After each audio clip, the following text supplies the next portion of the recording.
It's early morning at Wellfleet's weekly farmers market, an Outer Cape institution. And today, like most days when the market is open, Chef Michael Ciraldi is on the prowl. Bitter melon. Ciraldi, like many people here, is shopping for dinner. But unlike most shoppers, his dinner is a 7-course tasting menu prepared for 50-plus guests at his Harborside restaurant. I'm the chef and partner at Ciraldi Restaurant, partner with Jessie Ciraldi, mother of my children, amazing artist, and the best wife. When I go to the farmer's market, I'm not necessarily looking for something specific.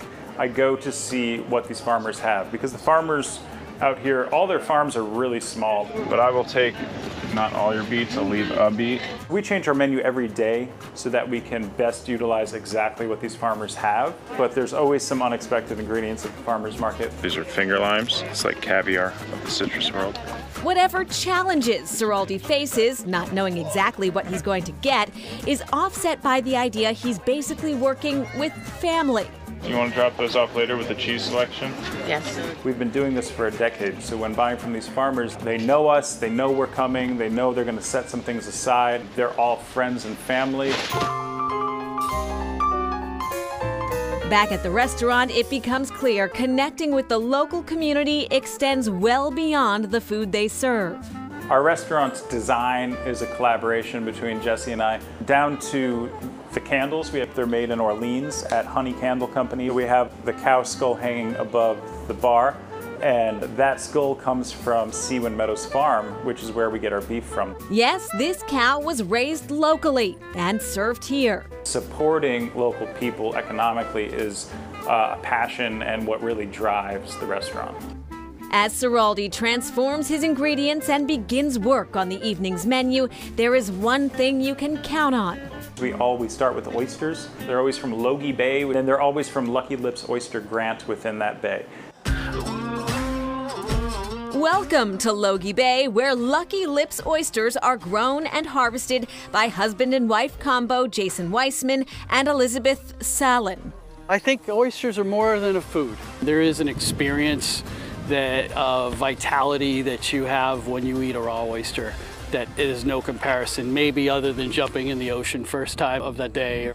The couple had their first date here, but had no idea 3 kids later this would be the spot they farmed together.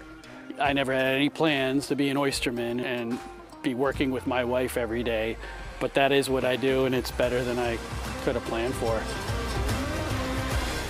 This area has been producing award-winning oysters naturally since the 1800s.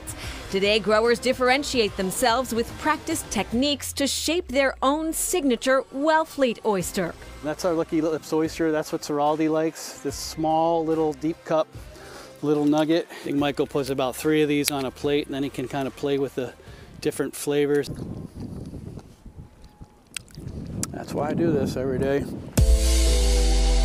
It's 5:15 back at Ciraldi's restaurant, and as guests are seated, Michael and his team shuck and prepare their first course. Everyone sits at the same time, and then basically I'll get up and give a brief presentation of the menu. Hello everyone, welcome to the restaurant. My name is... His menu descriptions could be called Outer Cape 101, as they always include nods to the farmers who harvest the ingredients and how each is connected to this specific community. Speaking of caviar, Black River Caviar Company is not located on the Cape, but it is owned by a family from Osterville. Food is one of the ways that you experience place, and so coming to Ciraldi is one of the ways that we learn about the place that we live and learn how to enjoy all of these beautiful surroundings and the fruits of the earth that are created here. I've always thought of my job as being a conduit between the farms and the humans that want to eat that food. So hopefully that they go back to the farms and buy food for themselves, or they can come back here and buy it. That's totally fine. Ciraldi's open for the season on May 17th, and the Wellfleet Farmers Market runs Wednesdays into the fall. On days when the market is not open, Chef Michael makes house calls, visiting some of those same local farms for his ingredients and occasionally even picking them off the vine if they haven't been harvested. Truly farm fresh. Still ahead, a life-changing meal.